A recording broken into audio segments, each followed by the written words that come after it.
in line to replace Mike McCarthy with the Cowboys. A source confirming to our Adam Schefter that Cowboys owner Jerry Jones and Sanders spoke yesterday. While an interview has not been scheduled, the two are expected to continue their dialogue. And Deion texted Schefter last night and said, quote, "To hear from Jerry Jones is truly delightful and it's intriguing.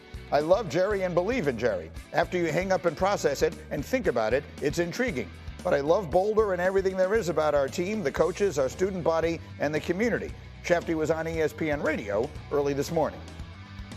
Jerry checked in with Deion yesterday, and they'll continue talking. But I said to Deion last night, "So what's next?" And he said, "I don't know." So I think everything's really up in the air. Maybe that means talks intensify. Maybe it means they don't. I don't think he knows right now.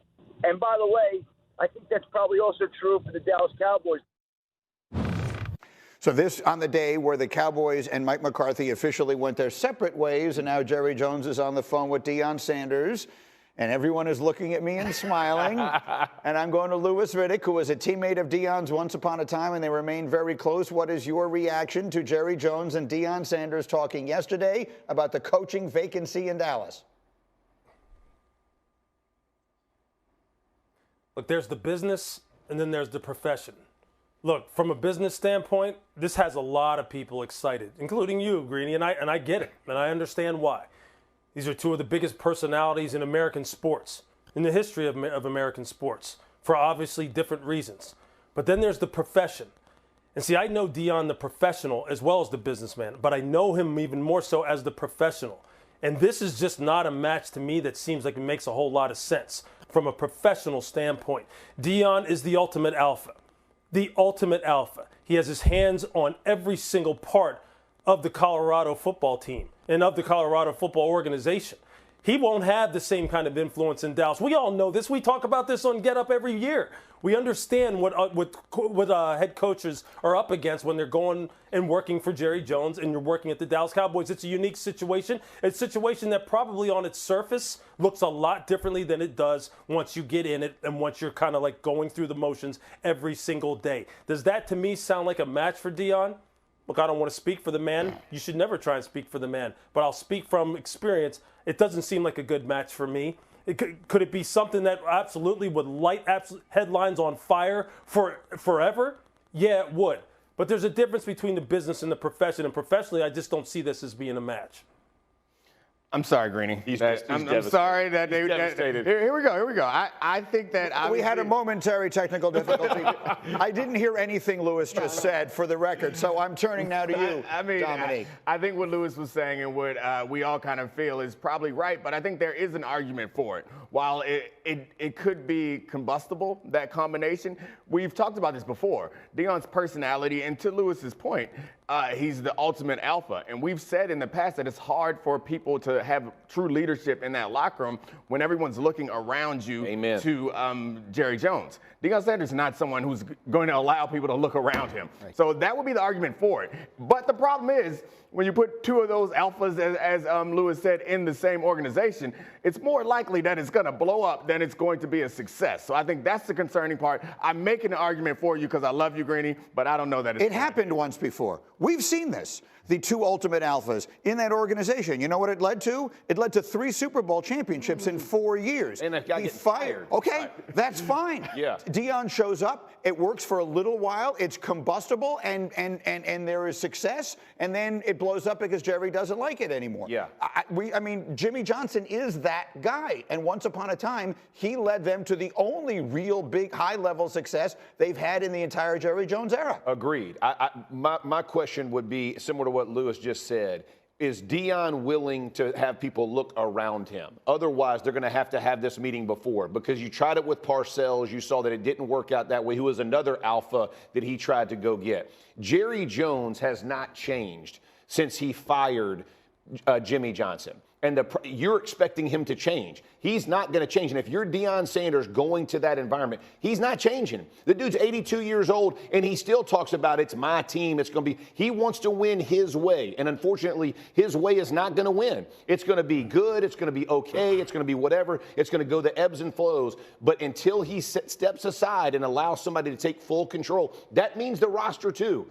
That's a big deal if you're Deion Sanders leaving Colorado where you have all the control to go to where you have no control, and a guy's looking around who does the first presser after every game, and he's the voice of the team. That's a tough pill to swallow if you're Deion Sanders. Yeah, this has been run the same way for 30 years. Thank you. Right? Like this is 30. Deion was on the team well, like the last time, right? Well, like so you have to be okay with that. If Deion Sanders hypothetically is going to be the head coach of the Cowboys, he's got to be okay with how it works there. Now, certainly he has an understanding of how it works there, but that's a lot different from living it day to day. Yes. Right? You just had Mike McCarthy at the end of a 5-year contract get to a point, and Jerry Jones and Mike McCarthy they couldn't find a path forward together. Mike's lived it for the last 5 years and all that. So Deion would have to do that. Now, in terms of the attraction for Deion Sanders as a coach, other than the headlines, is he's a program builder, right? That's what he's done in college.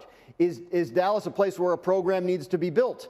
Does ownership feel that way about that roster? Probably not. So is Deion going to have control over who's on the team to the extent that he did at Colorado? Probably not. So I'm kind of with Lewis and the other guys here.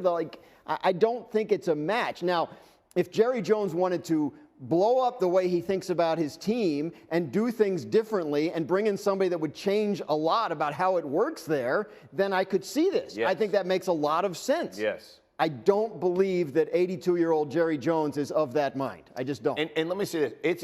It is a completely different seat from where Deion was in the organization. He was the highlight of the Cowboys, right? He was the guy. So you have this voice, but you're not the coach because your owner isn't talking to you about your performance, right? So as he walks in that building, it's a lot different to be the head coach as it is to be the star player. Like Dak Prescott would have more voice in that room because that's your guy. How is Deion going to say that? Just to me, and I'm all for Jerry changing. Let me say it this way. If Jerry changes, that'd be the first dude I'd hire. Because if my two sons, I would love for them to sit in the locker room with Deion Sanders every day and let him speak the way that he does to his. I think you are a better football team. You're better men because of him. But Jerry's got to step aside. That's the problem in my mind. Let me get Louis Riddick back in. Go ahead, Louis. Yeah, there's been no indication whatsoever given by Jerry Jones that he's willing to pivot and go in a different direction as far as philosophically how he wants to run his organization. None. As a matter of fact, he has dug his heels in even more. He said, look, I think, I'm paraphrasing, but he said, look, he bought the team so he could run it, so he could be the boss, so he could be the figurehead, so he could be the guy who's making all the decisions.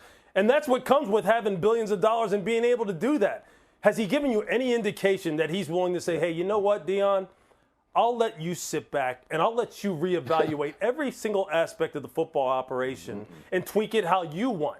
Tweak it how you did at Colorado, how you turned that morbid, university from a football program perspective into someone now, into a program now that is doing millions and millions of viewers every Saturday simply because you're there and because you've made them credible.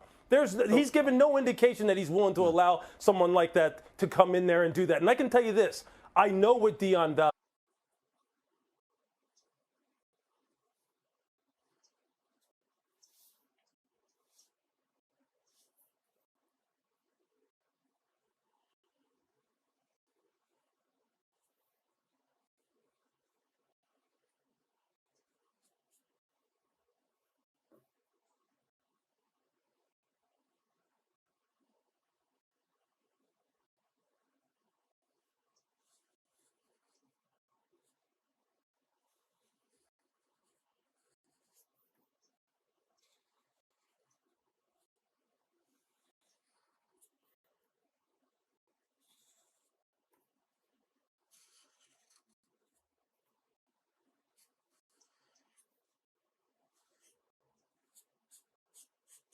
Tiếp đi.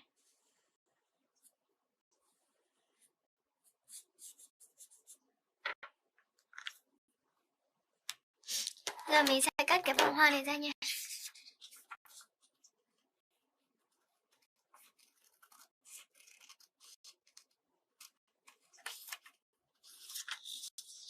Tiếp này.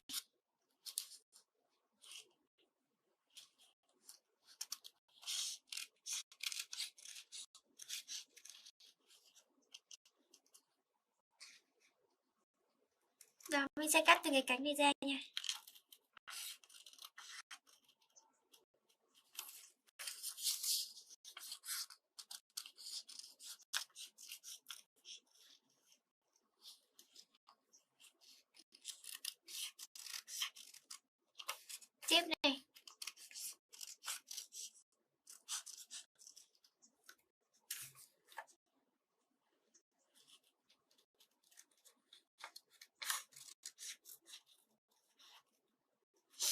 Tiếp này.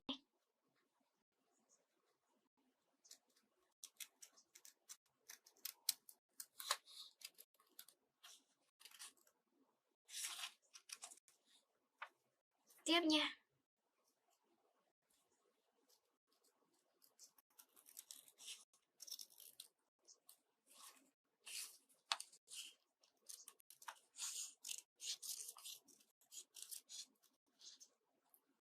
Tiếp nha. Mình còn 4 cái cánh nữa này.